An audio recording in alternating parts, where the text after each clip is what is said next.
Good morning, student. So, see, today I am going to start the first chapter, and the name of the chapter is set. Of course, I told you in the live classes also that I will start from the beginning again of the chapter set. Okay. So first,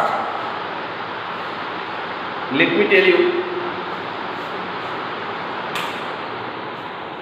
First, let me tell you the definition of the set. What is the original meaning of set?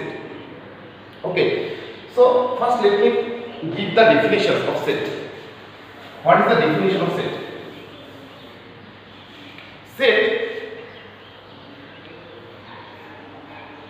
Set collection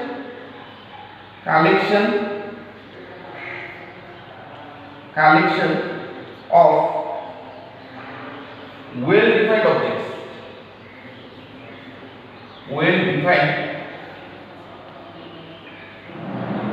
Collection of well-defined objects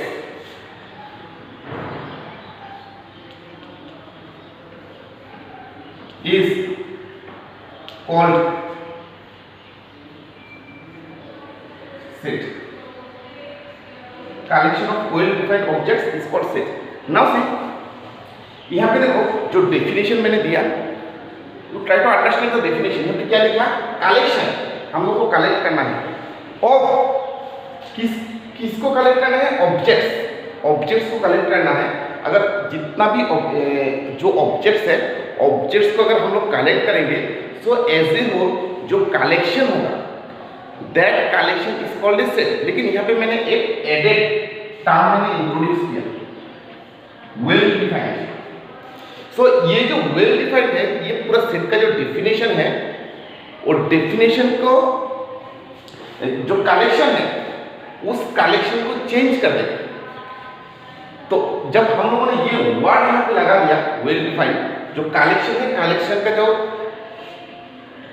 ये जो collection है, ये collection का meaning को change कर देगा.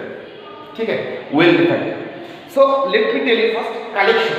ठीक है, फर्स्ट अगर मैं तुम लोगों को बोलता हूं कि जाओ, go and bring 10 students from your class.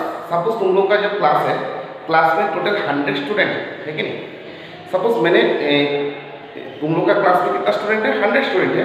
सो मैं तुम वहाँ पे जो 100 स्टूडेंट है, 100 स्टूडेंट को बुलाया. ठीक है, बुलाने के बाद सबको बोला कि 5 स्टूडेंट को मैंने बुलाया, 5 स्टूडेंट को बुला के पूछा, you go to your class and collect 10 students from the class. So अभी तुम लोग क्या करोगे? वो जो 5 स्टूडेंट को मैंने बुलाया, वो लोग क्या करेगा? क्लास में जाएगा, वो अपना मर्जी से स्टूडेंट को सिलेक्ट करके लाएगा. तो सबका कलेक्शन सेम नहीं होगा क्या? क्योंकि सब स्टूडेंट क्या करेगा? इन जनरल जो अपना फ्रेंड्स है, खुद का फ्रेंड्स को बुला के लाएगा. So the collection will be a different one. वो जो कलेक्शन है, वो कलेक्शन कुछ मैच हो सकता है, बट ऐसा नहीं होगा सबका चॉइस जो है, सबका चॉइस सेम है, ऐसा नहीं होगा. सब अलग अलग कलेक्शन करके यहाँ पे आए. So this collection is not a set. Why? क्योंकि ये जो कलेक्शन है, ये कलेक्शन सेम नहीं है. मैंने 5 स्टूडेंट को भेजा था क्लास में, और वो 5 स्टूडेंट क्लास में गया, स्टूडेंट को कलेक्ट करके लाया. जब कलेक्ट करके लाया, सबका अलग अलग चॉइस था. दैट मीन्स सबका कलेक्शन क्या था? सबका कलेक्शन डिफरेंट था. क्योंकि सबका कलेक्शन डिफरेंट था, इसलिए वो सेट नहीं होगा. सेट कब होगा? जब सबका कलेक्शन जो है वो सेम होना पड़ेगा.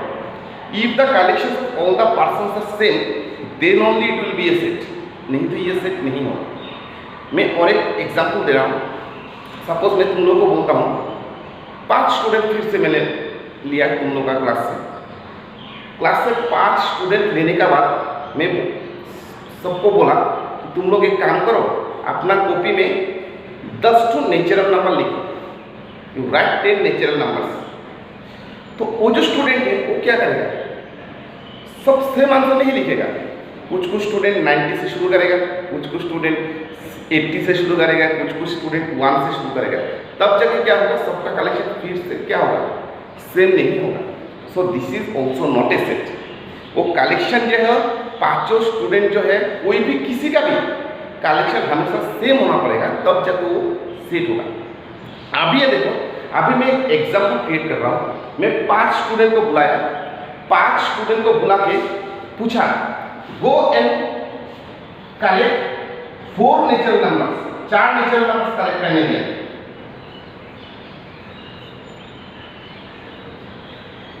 Go and collect 4 natural numbers.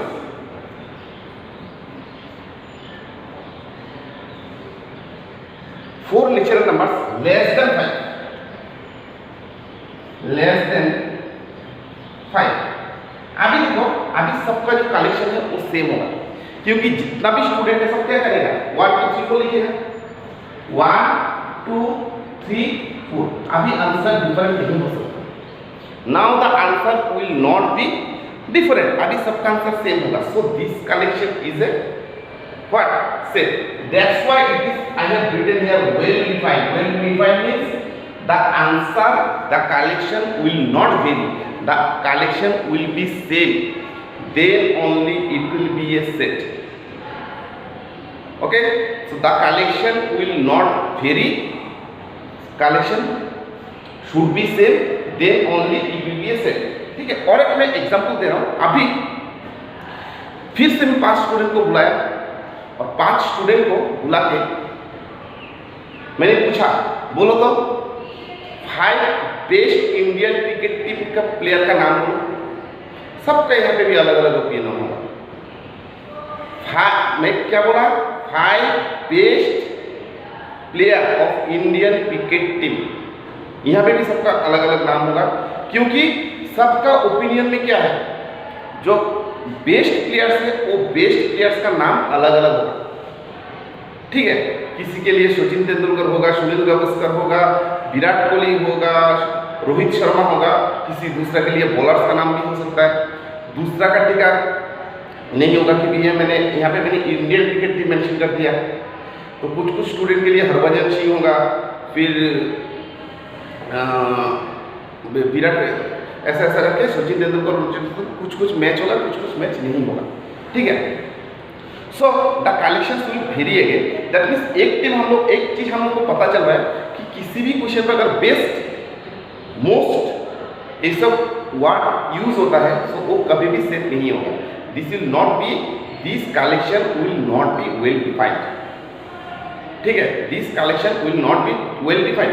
अभी देखो, तुम लोग का जो बुक है, बुक में जो एक्सरसाइज 1.1 में क्वेश्चन नंबर 1 दिया हुआ है, मैं 1-2 क्वेश्चंस तुम लोग को यहाँ पे बोल रहा हूँ। Which of the following are sets, justify your answer. Question number 1 में क्या बोला, the collection of all the months of year beginning with the letter J, the collection of all the months of a year beginning with the letter J. तो हम लोगों का जो, हम लोग के पास जो मंथ्स होता है, कितना मंथ्स होता है, 12 मंथ्स होता है। सो 12 मंथ्स में जितना भी मंथ है जो जे से शुरू होता है, वो क्या क्या होगा, जनवरी होगा, जून होगा, जुलाई होगा, है 3, there are 3 months which are starting from the month of J. Sir अगर ये क्वेश्चन मैं स्टूडेंट को देता हूँ तो जितना भी स्टूडेंट है उस सब का कलेक्शन क्या होगा, सेम होगा, क्योंकि सब स्टूडेंट ऐसे लिखेगा, जनवरी होगा, जून होगा, जुलाई होगा। अलग अलग आंसर तो नहीं होगा क्या, नहीं होगा। सो ये this is the definition of set, क्योंकि ये वेल डिफाइंड है, because the answer will not B, will not very, the collection will not very. Clear, set का जो डेफिनेशन है वो क्लियर हो गया। ठीक है, अभी क्वेश्चन नंबर 1 में जितना भी क्वेश्चन है you solve it by yourself. ठीक है,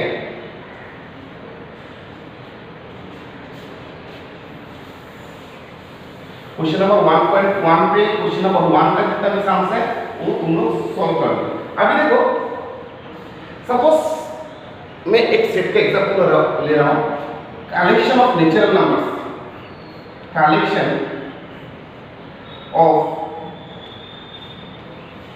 natural numbers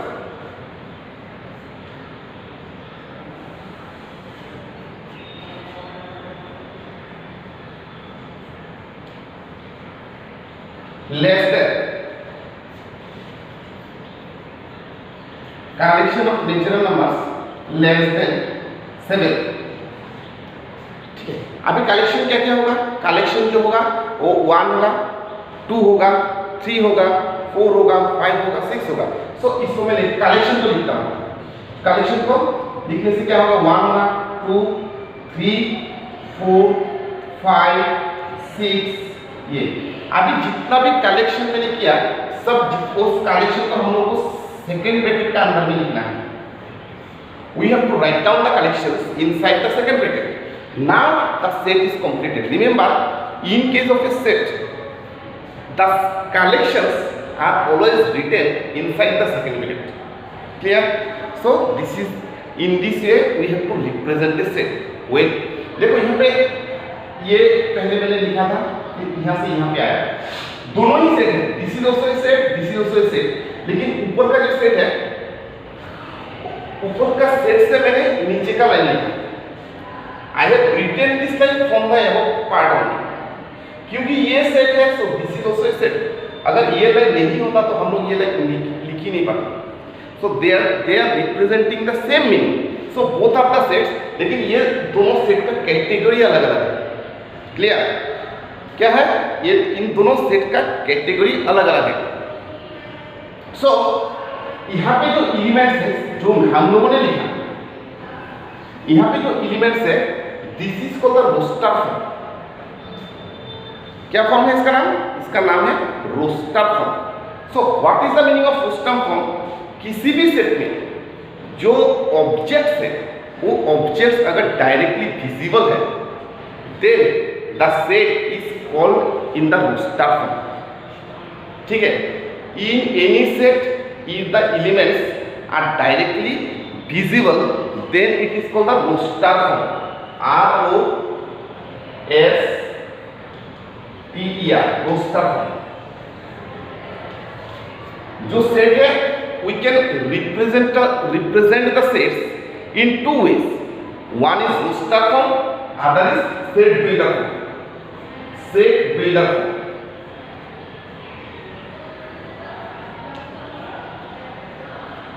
Set builder form, and this is roster form. We can represent the sets in two ways. What are the two ways? One way is roster form and the other one is set builder form. So roster form में क्या होता है? The elements are directly visible. This is the example of roster form. याद रखना, the elements are directly visible. अगर मैं तुम लोगों को बोलता हूं कि क्वेश्चन 5 इस सेट के अंदर में है कि नहीं, तुम लोग यहाँ पे डायरेक्टली क्या पाओगे? 5 5 5 5 ये 5 है। That means element directly visible है, इसलिए हम लोग देख पाए। So this is a roster form. Since the element is 5 is directly visible, so this is the roster form. अगर मैं तुम लोगों को पूछता हूँ, सपोज ये नहीं है, मैं तुम लोगों को पूछता हूँ कि 5 है कि नहीं, तुम लोग को थिंक करना पड़ेगा। You have to think it. तुम लोग यहाँ पे देखोगे collection of natural number less than 7। So less than 7 है, तुम लोग बोलोगे 1 है, 2 है, 3 है, 4 है, 5 भी है। यस, 5 भी यहाँ पे है। दैट मीन्स एलिमेंट को तुम लोगों ने डायरेक्टली नहीं देखा। You have not seen the element is directly not visible, लेकिन हम लोगों को पता चल गया कि एलिमेंट यहाँ किसका अंदर में है। So when the element is not visible but we know that element is here, then it is called the set builder form. Okay, so these are the two form of set, roster form and set builder form. ठीक है? I think you understood what is the definition of roster form and what is the definition of set builder form. Clear? So roster form और set builder form मैं तुम लोग को सिखा दिया। ठीक है? अभी देखो, अभी हम लोग एक नया सिंबल का अंदर में घुसना है हम लोग। ठीक है? What is that set? What is that one? The symbol is belongs to. क्या नाम है? Belongs to.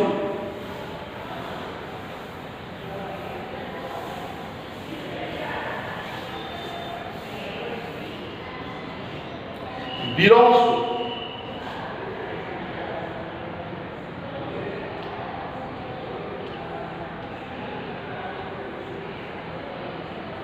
This symbol is belongs to, just like E. Not exactly E, ये ई का जैसा दिखता है, तुम लोग का किताब में देख लेना, ई का जैसा दिखता है। और अगर हम लोग ऐसे लिखेंगे,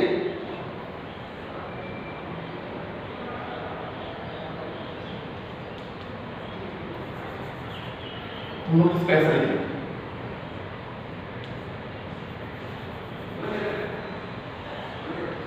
this is not belongs to, not belongs to.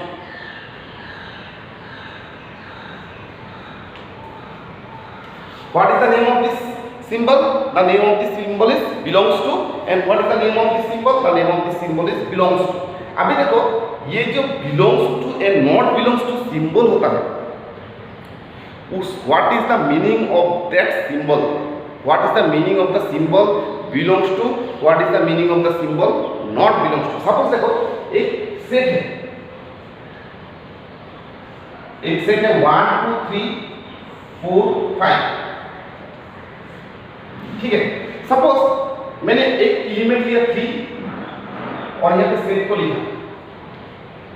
अभी तुम लोग को ये जो प्लेस है इसको फिलअप करना है, किससे? Belongs to and not belongs to से। तो तुम लोग दिखोगे, देखोगे ये जो 3 है ये एक का अंदर में है कि नहीं, 3 एक का अंदर में है कि नहीं है। सो क्योंकि ये 3 एक का अंदर में है, so this is belongs, so we shall write the belongs to symbol. तो हम लोग यहाँ पे बिलोंग्स टू का सिंबल पुट करेंगे, क्लियर? क्योंकि ये जो एलिमेंट है ये एलिमेंट डायरेक्टली इस सेट का अंदर में है, that means the set element is visible inside the set. So हम लोग यहाँ पे क्या पुट करेंगे? हम लोग यहाँ पे बिलोंग्स टू पुट करेंगे। अगर मैं 7, अगर हम लोग यहाँ पे 7 लिखेंगे, ए लिख दिया, ठीक है। अभी हम लोग यहाँ पे अगर लिखेंगे, क्या लिखेंगे? नॉट बिलोंग्स, क्योंकि 7 इस सेट का अंदर पे नहीं है। सो हम लोग क्या लिखेंगे? नॉट बिलोंग्स टू लिखेंगे। So this is the meaning of belongs to and not belongs to.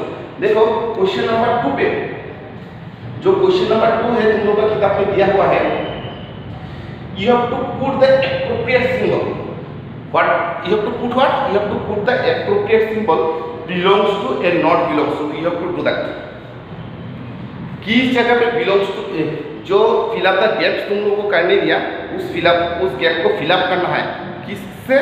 belongs to और not belongs to सिंबल से। अगर एलिमेंट इसका अंदर में होगा तो belongs to होगा, अगर एलिमेंट इसका सेट का अंदर में नहीं होगा तो not belongs to होगा। So I think you understood the meaning of belongs to and not belongs to symbol. Clear? So question number 1 and question number 2, this is your homework, ठीक है। जो चैप्टर सेट है वो chapter set आज हम लोगों ने शुरू कर दिया। ये जो चैप्टर सेट है, ये चैप्टर सेट इतना इजी चैप्टर नहीं है, क्योंकि जो साम्स है वो थोड़ा अलग किस्म का है।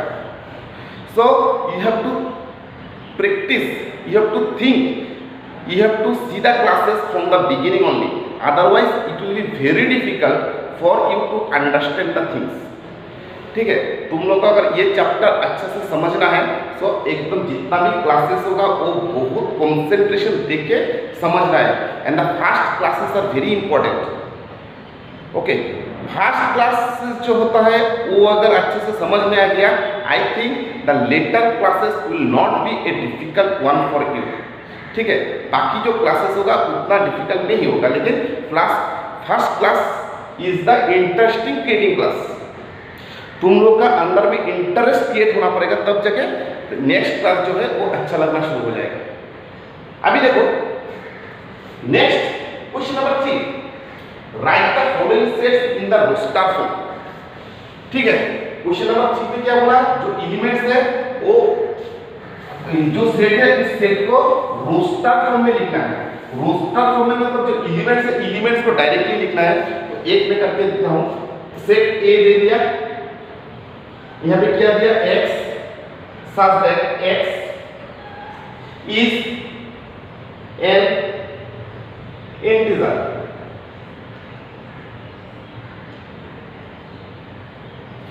and x कहाँ पे लाई करता है? 7 से छोटा है और 3 से बड़ा है। x is lying from 3 to 7। अभी देखो यहाँ पे जब सेट लिखा, सेट का बाद में एक एक्स लिखा, यू नो द एक्स जो होता है वो it is always a variable, always in case of mathematics we represent X as a variable only, X का वैल्यू कुछ भी हो सकता है। सो यहाँ पे ए का वैल्यू हम लोग को निकालने दिया, मतलब एक्स का जो वैल्यू है एक्स का वैल्यू को हम लोग को निकालना है, ठीक है। देखो यहाँ पे एक्स क्या होगा, एक्स जो है वो 3 और 7 का बीच में है,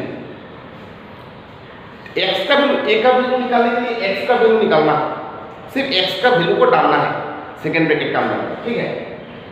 यहाँ पे क्या बोला देखो, एक्स 3 और 7 का बीच में है, सो 3 से बड़ा है, 3 से बड़ा क्या इंटीजर होता है 4, सो 4 से शुरू होगा, 7 से छोटा है मतलब 6, तो हम लोग को क्या लिखना है 3 4 5 6, ये 4 ही होगा, नहीं 3 लिखना नहीं है क्योंकि 3 से बड़ा होना चाहिए, 3 इक्वल टू साइन अगर होता तो हम लोग 3 लिखता, 7 इक्वल टू साइन अगर होता तो हम लोग 7 भी लिखता, क्योंकि यहाँ पे इक्वल टू साइन नहीं है तो हम लोग को n पॉइंट्स को लिखना नहीं है, अगर इक्वल टू साइन होने से हम लोग को n पॉइंट्स को भी लिखना है। सो यहाँ पे क्या होगा 4 होगा, 5 होगा, 6 होगा, so this is the roster form. यहाँ पे जो एलिमेंट्स है, elements directly visible, the elements are directly visible, ठीक है। So this is the roster form of the set, okay. So question number 3 also you quite completed. The next part I will start in the next class.